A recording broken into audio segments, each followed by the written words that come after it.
Todos hemos sido heridos alguna vez. Todos conocemos lo que se siente cuando alguien nos trata injustamente, cuando una persona nos decepciona, cuando somos víctimas de una mentira, una traición o una falta de amor. Hay heridas que sanan rápidamente, pero existen otras que permanecen durante años dentro del corazón. Y cuando recordamos esos momentos dolorosos, aparece una tentación muy humana: devolver el daño recibido. Aunque no lo hagamos con acciones, muchas veces lo hacemos con resentimiento, con indiferencia, con palabras duras o con deseos de que la otra persona experimente el mismo sufrimiento que nos causó. Precisamente en ese punto, la palabra de Dios de hoy viene a confrontarnos, porque las lecturas nos muestran dos caminos completamente diferentes: el camino del egoísmo, la ambición y la injusticia, que termina destruyendo corazones y vidas, y el camino de Cristo, que nos invita a responder al mal de una manera que el mundo considera imposible. La primera lectura nos presenta una de las historias más dolorosas del Antiguo Testamento. Nabot era un hombre sencillo, que poseía una viña heredada de sus padres. No era una cuestión económica. Aquella tierra representaba la herencia familiar, la bendición recibida de generaciones anteriores, un regalo que no podía venderse simplemente porque alguien poderoso lo deseara. Sin embargo, el rey Ahab puso sus ojos en aquella viña y decidió que la quería para sí. Cuando Nabot se negó respetuosamente a venderla, Ahab reaccionó como un niño caprichoso, que no soporta escuchar la palabra no. El rey se encerró en su tristeza, se llenó de enojo y permitió que el deseo desordenado comenzara a dominar su corazón. Qué peligroso puede llegar a ser un deseo cuando dejamos que ocupe el lugar que solo le corresponde a Dios. Muchas veces, pensamos que nuestros problemas más graves provienen de grandes pecados.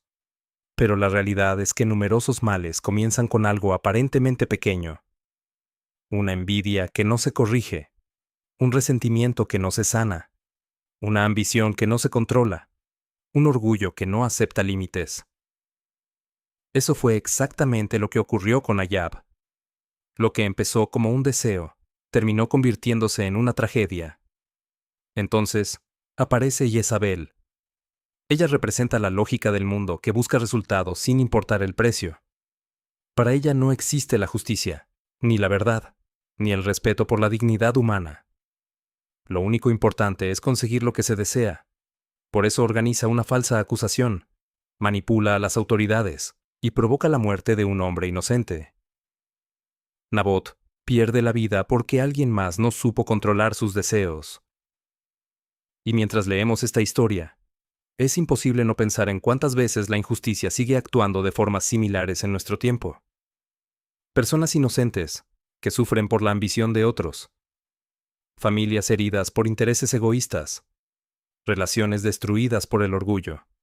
Corazones quebrantados, porque alguien decidió poner sus deseos por encima de la verdad y del amor.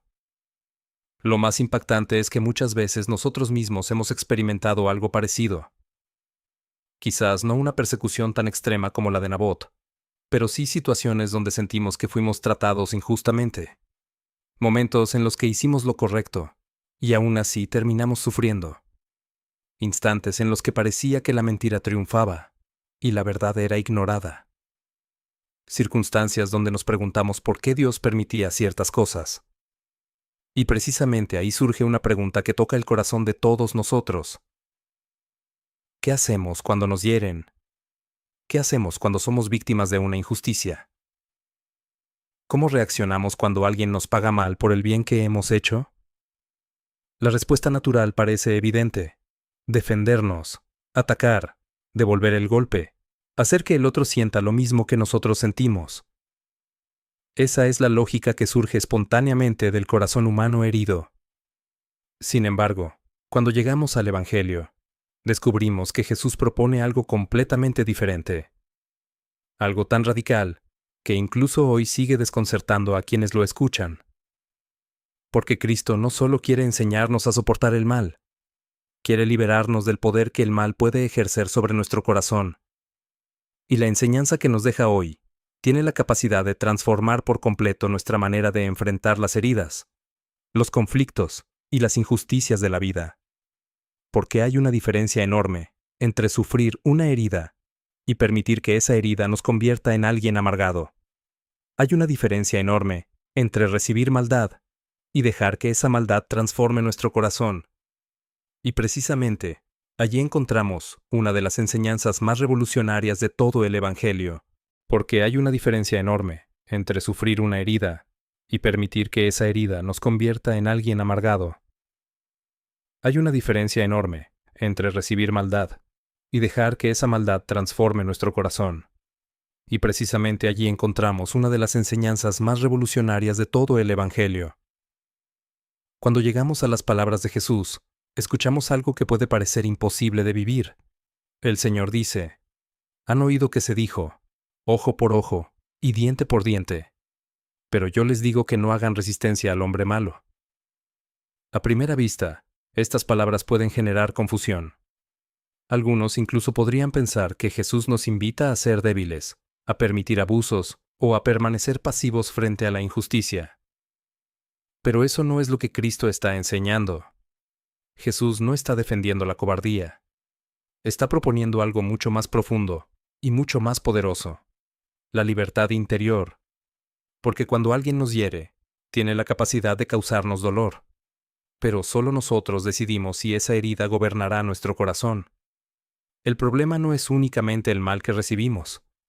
El problema aparece cuando permitimos que ese mal produzca dentro de nosotros más odio, más resentimiento y más oscuridad. Entonces el daño se multiplica. Entonces el mal continúa creciendo. Entonces quien nos hirió termina conquistando también nuestra paz. Jesús quiere romper precisamente ese ciclo. Quiere impedir que el mal se reproduzca. Quiere enseñarnos una forma distinta de vivir. Por eso propone responder desde el amor y no desde la venganza. No porque el mal sea bueno. No porque la injusticia deje de ser injusticia.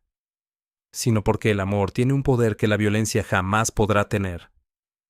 El amor puede detener una cadena de odio que lleva generaciones destruyendo vidas. Por eso el Papa Francisco explicaba que la antigua ley del ojo por ojo ya representaba un avance para la humanidad, porque limitaba la venganza y evitaba represalias mayores. Sin embargo, Jesús lleva la enseñanza mucho más lejos. Él no quiere simplemente que la venganza sea proporcional. Quiere que desaparezca del corazón del discípulo. Quiere que aprendamos a amar incluso cuando no somos amados. Quiere que respondamos al mal con el bien, porque así actúa nuestro Padre Celestial. Y aquí encontramos la razón más profunda de todo este Evangelio. Jesús no nos pide amar porque sea fácil, tampoco porque siempre produzca resultados inmediatos. Nos pide amar porque así ama Dios. El Padre sigue derramando su amor sobre personas que muchas veces lo rechazan. Sigue ofreciendo misericordia a quienes no la merecen. Sigue abriendo sus brazos a pecadores que vuelven a Él una y otra vez. Y si queremos llamarnos discípulos de Cristo, estamos llamados a reflejar ese mismo amor. Esto no significa que debamos permitir abusos o aceptar pasivamente toda injusticia. Significa que incluso cuando debemos defender la verdad, hacerlo sin odio. Significa que incluso cuando alguien nos hiere, no permitir que el resentimiento se apodere de nuestra alma. Significa que podemos buscar justicia sin convertirnos en personas vengativas. Significa que podemos sufrir una ofensa sin perder la capacidad de amar. Quizás mientras escuchas esta reflexión, viene a tu mente el rostro de alguien que te ha hecho daño. Tal vez existe una herida que todavía no termina de sanar. Quizás llevas años cargando una decepción, una traición o una injusticia que sigue pesando sobre tu corazón. Y hoy Jesús te mira con amor y te hace una invitación que puede cambiar tu vida. No te pide que olvides de un día para otro. No te pide que ignores el dolor. Te pide que no permitas que esa herida defina quién eres. Te pide que no entregues tu paz al poder del resentimiento. Te pide que le entregues a Él aquello que tú solo no puedes sanar. Porque el perdón no significa decir que lo ocurrido estuvo bien. El perdón significa dejar de cargar una cadena que nos mantiene atados al pasado. Significa permitir que Dios sea el juez y que nosotros volvamos a ser libres. Muchas veces creemos que perdonar beneficia únicamente a quien nos hirió, cuando en realidad el primer beneficiado es nuestro propio corazón. El resentimiento nos encierra. El amor nos libera. La venganza nos consume. La misericordia nos devuelve la paz. La historia de Nabot nos muestra hasta dónde puede llegar un corazón dominado por el egoísmo. El Evangelio nos muestra hasta dónde puede llegar un corazón transformado por Dios. Esa es la elección que cada uno de nosotros debe hacer todos los días. Podemos responder según la lógica de Ahab y Jezabel, dejando que el orgullo, la ira y el deseo de tener la razón controlen nuestras decisiones. O podemos responder según la lógica de Cristo, permitiendo que el amor tenga la última palabra.